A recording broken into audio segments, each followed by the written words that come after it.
The only thing that sounds better than a 4-cylinder double overhead cam 4-carb 4-in-1 breathing through a stainless steel Kevik high performance exhaust is the sound of the sweet blonde, if you're lucky enough to pick up on this thing, whispering in your ear about how much she likes your bike, guys, and that maybe you should go out for ice cream or take her to the beach, I don't know, but with this bike right here, man, like my dad used to say, if you're not happy right now, you'll never be happy. This thing is a joy. I really enjoyed the test ride on this, and I'll tell you this, we probably sold more inline 4 Hondas from this era than any other dealer in the United States of America, maybe worldwide, and this is the nicest CB900 custom we've ever had through the shop. It was tuned to the 9s by Mr. Turbo, Justin, who does 6-cylinder CBXs. He's doing one right now. He's actually turbocharged these inline 4 Hondas, and he knows how to tune them, and this one was done right. He went through it top to bottom. Take a look at the fairing on this thing, guys. It's a super ultra rare Honda line accessory right from the factory. You could order it with this matching color fairing, and it's in mint condition. That's the original windshield on it. Guys, this thing has 8,503 miles on it. I think 500 miles of it was me zooming up and down the driveway and down the street here listening to this thing sing. It sounds so good. I absolutely love it. This is the original paint, all the original chrome, all the original aluminum on this thing. It's an absolute freaking diamond. I have not seen a finer 44-year-old 900 custom come through our shop ever, and this is the first one I've seen that had the sound system. This has a cycle sound system on it. Two lost souls. Hey, we will get copyright strikes, so I got to turn that off. That's Pink Floyd, but we'll put another channel on it for you. Check it out. Cycle sound stereo audio box system. It has the standard DIN faceplate here. What I would do, this thing sounds pretty good, but this is the original system from 44 years ago. It's remarkable. It's as nice as it is, but I would put a modern Bluetooth compatible system here with an amp and put the newer speakers in there, and this thing would absolutely crank. It doesn't need it, but I'm just telling you what I would do. The other thing I would do, this is the original fairing. I'd bring this to a glass shop, and I'd probably have them cut, like the new CVO Road Glide fairing is about this high right here, so you have the wind. This right now it blows over you, but I'd cut down the fairing, I'd put a better stereo in it, and that's about it. Just a beautiful piece. Check out, show them the bars on the side here. The other thing I do is I'd add highway pegs to these bars right here, so you got another position to put your feet on. These are the Honda line accessory. It still has the decal. The 44-year-old decal is still intact, which is remarkable. Look at the finish. These are polished by our detail shop. Those are not chrome. We polish those in-house. A lot of work. They're sanded with 320, 600, and 800, and 3 different types of buffing rouge. The original chrome on the forks is excellent. The original chrome on the front fenders is excellent. These are the Comstar mag wheels with the dual disc brake on the front, so you've got excellent braking performance. It also has air forks on the front. It has 16 pounds of air in there right now. Justin just set that, so it's nice and firm. And then the air suspension on the back also has 16 pounds of air. Is that correct? Yes, sir. So when your honey's on the back, like I took Christy for a ride on this morning, with the extra air in the back, you can air it down to 11 if you want, or a little less, but I like the 16 pounds. It's a nice, firm ride. So shaft drive, zero maintenance shaft drive. You don't have to worry about the chain getting all gooed up and messing up your paint job.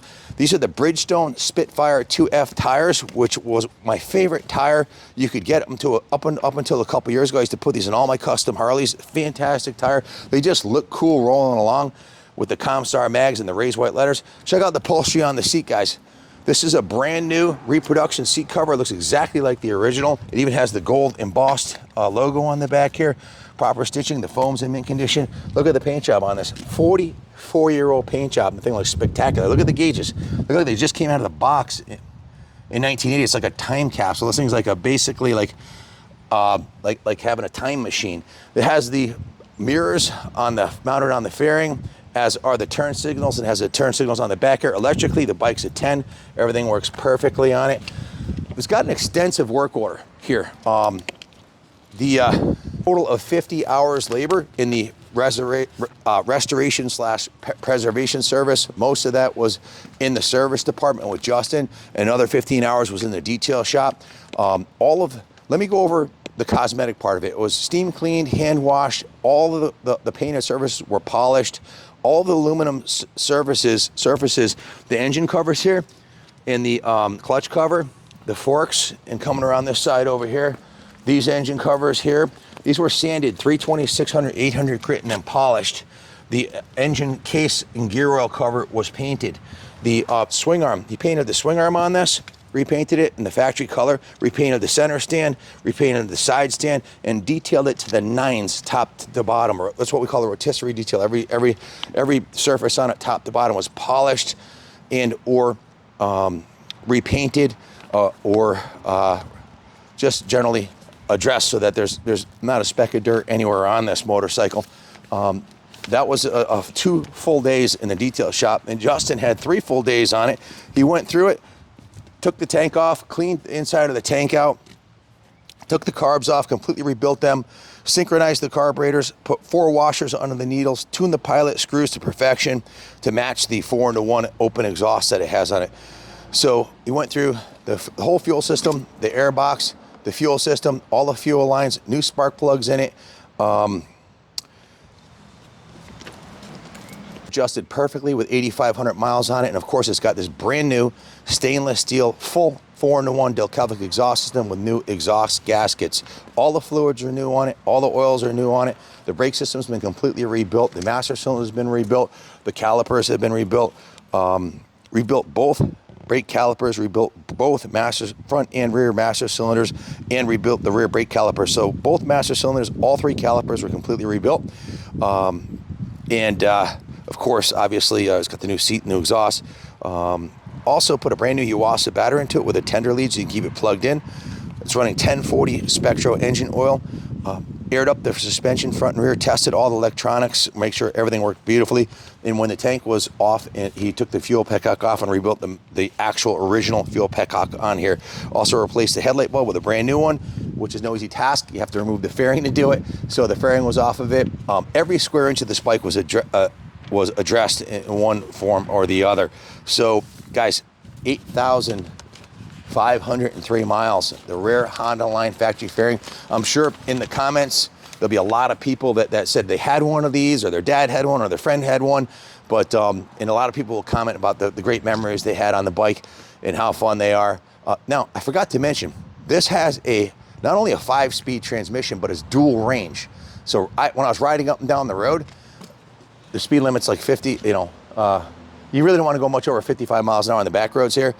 That was in low range. You could put it on high range, and this thing's a highway monster. It reduces the final drive ratio substantially, so your RPMs will come way down when you're riding on the highway. For around town, I recommend you keep it in low range. Very easy to do. You just click on this shifter right here on the rear to put it in low, and click on the front, on the rear to put it in high, and on the front to put it in low, and you use this as your main shifter. So if you're gonna do some around town light to light drag races or whatever, or you want performance mode for the back roads, keep it low range. You want phenomenal fuel economy and cross-country cruising capability, put it in high range. And speaking of cross-country, all you need is a set of bags on this thing, and you got yourself a touring bike. It's a classic. It's 44 years old. It's been fully depreciated 20 years ago. It's been going up in value for the last 20 years. And if you have a finer one than this, please put a link in the YouTube video to your video of yours. If not, I don't believe you. But you can put your video in there. Show me what you got. If you got one finer than this, I want to see it, because I haven't seen a better one than this. So the bike looked fantastic when it came in. We're all googly-eyed over it, fell in love with it, and we said, let's take it to the nines. Let's go over it the way I would do it for myself, which is exactly everything we did. Carlos polished all aluminum, Ronnie and the whole team. There were 5 guys working on this bike. And when I say we have 50 hours labor in it, that's conservative. Between the service and the detailing, and probably $1,200 in parts. I haven't added up the work order yet, but you're looking at, if you bought in your bike and said, okay, I want to do a complete rotisserie, super detail, tune it, put the pipe on it and everything, you'd be looking at a 50-hour work order plus the parts. It's about a $7,500 job. This one's done. If you think your Craigslist turd that you want to buy will ever be this nice, good luck to you. I wish you the best. Hopefully you've got, if it took these guys 50 hours, it'll probably take the average guy at home without the resources double that if they ever get it this nice. This one was done by the same guys that work on $70,000 knuckleheads and panheads and $25,000 CBXs and TZ750s and all the best bikes. Why? Because we build all the bikes for the New England Motorcycle Museum and all of our clients. And we've got a 2-year backlog. So this one's done. I doubt I'll ever see one this nice again, but buy with confidence. If you're looking for a world-class 44-year-old classic Honda to add to your collection, your ship came in. Yes, there's a little patina on it. I'll point out there's a couple of little scratches on the tank here, which I think Woody probably could have wet sanded and buffed those up, but we didn't try that. It was only polished. But a couple little surface scratches here. The decal, the custom decal, has a little tiny bit of patina on it. Well, it's 44 years old, guys, but this is the original paint on it, so I would not mess with it. The fairing looks great. This might be one little nick right here, just pointing that out. Maybe a little bit of a evidence of maybe in the garage, maybe it might get something rubbed up against it. Again, we didn't wet sand and buff it. If you buy it and you want us to take it to the next level and wet sand and buff it for $150 an hour, we'll be glad to. But this is ready to go, guys. It's ready to bring to the bike shows, add it to your collection, or roll it in the museum, or ride it cross country. The choice is yours. Good luck bidding on it. Bid high and bid often. You won't find a nicer one. Thanks for watching, and God bless America.